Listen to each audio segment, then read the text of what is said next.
Hi guys, welcome back to Naudu Talks. Here is the half spoiler review of the film called Timmarajapalli TV. Cinema గురించి ఒక ముక్కలో చెప్పాలంటే అనగనగా ఒక పల్లెటూరు ఉంటుంది.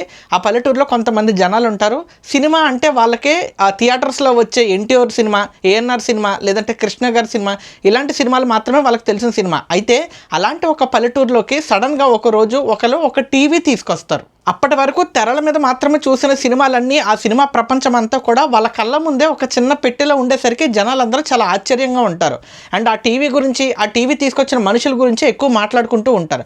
అండ్ ఆ టీవీతో పాటే కొన్ని కాన్ఫ్లిక్ట్స్ నెమ్మదిగా ఊర్లోకి వస్తాయన్నమాట. అదేంటంటే ఊర్లో కొంతమంది సో కాల్డ్ పెద్ద మనుషులు ఎవరైతే ఉంటారో వాళ్ళందరికీ ఈ టీవీ తీసుకొచ్చిన వ్యక్తులు నచ్చరు. అంటే టీవీ గురించి జనాలు మాట్లాడుకోవడం, ఆ టీవీ తీసుకొచ్చిన వ్యక్తుల గురించి మాట్లాడుకోవడం ఇవన్నీ కూడా వాళ్ళకి ఒక తెలియని ఈర్ష్యను తీసుకొస్తాయి. ఆ ఈర్ష్య ఈగో నుంచే అసలైన కాన్ఫ్లిక్ట్ స్టార్ట్ అవుతుంది. ఆ ఈగో నెమ్మదిగా చిరిగి గాలివాన అయింది అంటారు కదా. సో అలాగా అది కోపం ఇంకా పెరిగి ఆ టీవీ మీద, టీవీ తీసుకొచ్చిన వ్యక్తుల మీద వన్ ఫైన్ డే ఏం జరుగుతుందంటే ఆ టీవీ మిస్ అయిపోతుంది. సో ఆ టీవీ మిస్ అయిందా, లేదా దొంగతనం చేయబడిందా, లేదా ఆ టీవీ నాశనం చేశారా, లేదా ఇంకేదైనా చేశారా అనేది rest of the story. Cinema biggest mistake ఏంటంటే ఒక మంచి స్టార్ట్, చాలా అద్భుతంగా స్టార్ట్ చేస్తారు. అండ్ మేబీ అదే మైనస్ ఏమనిపించింది అంటే మీరు మంచి చూపించాలనుకున్నప్పుడు మంచి సినిమాని ఒక ఊరు, ఆ ఊర్లో కొత్త మనుషులు, ఆ కళ్ళ కపటం లేని మనుషులు అలా తీసుకెళ్లాలనుకుంటే నిజంగా వేలు ఎంచుకున్నట్టే ఒక రా లొకేషన్స్, రియల్గా ఉన్న లొకేషన్స్, మంచి పల్లెటూరు, ఆ మనుషులు ఇవన్నీ చాలా రియలిస్టిక్గా ఉన్నాయి. అక్కడ ఉన్న మనుషుల్లాగే ఉంటాయి. వాళ్ళ పర్ఫార్మెన్స్లు కానీ, వాళ్ళ యాస, మాట తెరు ఇవన్నీ కూడా చాలా బాగుంటాయి. అంత ఆర్గానిక్గా ఉంటున్న సినిమాని all of a sudden second half నుంచి నెమ్మదిగా అది తగ్గించేస్తారు. తెలియకుండానే మిస్టరీ థ్రిల్లర్ ఆ రేంజ్లోకి వెళ్ళిపోతూ ఉంటుంది సినిమా. ఫస్ట్ హాఫ్ అంతా కూడా ఒక మంచి పల్లెటూరులో తెలియని ప్రపంచంలో ఉన్నాం మనము.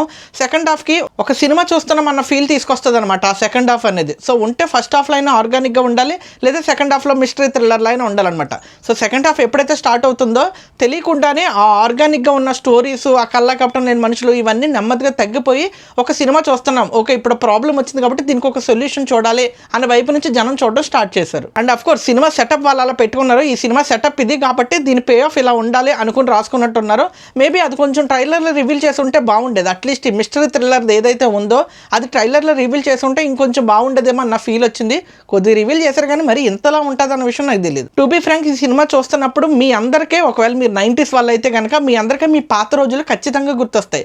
ఎస్పెషల్లీ నాకైతే మా వీధిలో రాజాను కన్ను ఉండేవాడు. ఆ అన్న రాజా సూర్య ఏమో, ఆ అన్న మా వీధిలోకి ఒక టీవీ తీసుకొచ్చాడు. ఆ TV CD player, DVD player మొత్తానికి తీసుకుని వచ్చి అక్కడ కొన్ని CDs అండ్ DVDs వేసి మూవీస్ వేసేవాడు అనమాట. ఆ మూవీ చూడటానికి వచ్చిన ప్రతి ఒక్కరి దగ్గర ₹1 వసూలు చేసేవాడు. అంటే 50 పైసు, రూపాయలు సగం 50 పైసు. ఆ CD ఆర్ DVD రెంట్ వచ్చేసి ₹7 to ₹10 ఉండేది. పాత సినిమా అయితే ₹7, కొత్త సినిమా అయితే ₹10 ఇలా ఉండేది. సో ఆ అద్దెకి తీసుకొచ్చిన CDని వేసి మా దగ్గర ₹1 వసూలు చేసి దాదాపు ఒక 20 మంది 30 మంది అలా ఉండేవారు. అంజీ సినిమాకి అయితే 50 మంది ఉన్నాం మేము. సో ఉండేవారు అనమాట. DVDs వేసేవారు. Varsham cinema, Narasimha Naidu cinema, Anji cinema అయితే అవ్వగానే మళ్ళీ ఫస్ట్ నుంచి పెట్టని అంటే మళ్ళీ పెట్టేవాడు అనమాట. అప్పటికే 1:2 అయిపోయిన సినిమాని మళ్ళీ ఫస్ట్ నుంచి చూసేవాళ్ళం. ఇలా తెల్లార్లు చూస్తూనే ఉండేవాళ్ళం. సడన్గా ఈ సినిమా చూస్తున్నప్పుడు నాకు ఆ మూమెంట్ గుర్తొచ్చింది అనమాట. అరే మనం కూడా చిన్నప్పుడు ఇలానే టీవీ తీసుకొచ్చి వీధిలో కూర్చోబెట్టి అందరితో పాటు సినిమా చూసేవాళ్ళం కదా అన్న ఫీల్ వచ్చింది నాకు. అండ్ అలాగే ఆర్గానిక్గా వెళ్ళుంటే బాను, సడన్గా మిస్టరీ అటువైపు వెళ్ళింది, అంతే, ఇంకేం చేయలేం. Coming to performances, as Kiran Abbavaram గారు ప్రామిస్డ్ చాలామంది ఆర్టిస్ట్ని ఈ సినిమా ద్వారా ఇంట్రడ్యూస్ చేశారు. అండ్ యాక్చువల్లీ ఈ సినిమా వాళ్ళకు ఒక సినిమా ఇంట్రడ్యూస్ చేసుకోవడం కన్నా మేమందరం ఒక యాక్టర్సో, మేమందరం ఎస్టాబ్లిష్డ్ యాక్టర్సో, మాకు యాక్టింగ్ బాగా వచ్చు అని చూపించుకోవడానికి ఒక సినిమా తీసినట్టు ఉంది. నాకైతే చూస్తున్నంతసేపు అలాగే అనిపించింది. ఎస్పెషల్లీ ఫర్ సెకండ్ హాఫ్ అనుకోవచ్చు, లేకపోతే ఫస్ట్ హాఫ్లో కొన్ని క్యారెక్టర్స్ అనుకోవచ్చు, ఇవన్నీ బాగున్నాయి. కాకపోతే వాటికి కొన్ని కమర్షియల్గా ఏదో జోడించాలి కాబట్టి బాలయ్య పాటలు రీమిక్స్ చేయడాలు ఇలా కొన్ని ఉన్నాయి, కానీ బాగున్నాయి, అవి చాలా బాగా సెట్ అయ్యాయి. ఫైనల్గా ఒక్క ముక్కలో చెప్పాలంటే మనకు తెలియని యాక్టర్స్, మనకు తెలియని మనుషులందరూ కలిసి ఒక చిన్న కథ, ఒక మంచి కథ చెప్పాలనుకుని ఏదో ట్రై చేశారు.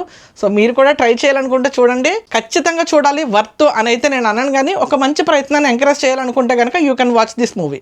That's it for today. ఈ వీడియో మీకు నచ్చినట్లయితే లైక్ చేయండి, మర్చిపోకుండా లైక్ చేయండి. అండ్ మీ ఫ్రెండ్స్ అండ్ ఫ్యామిలీకి షేర్ చేయండి. అండ్ ఈ సినిమా గురించి మీరేమనుకుంటున్నారు అనేది కామెంట్ చేయండి. కుదిరితే సబ్స్క్రైబ్ చేసుకోండి. This is J signing off from Naidu talks. Thank you.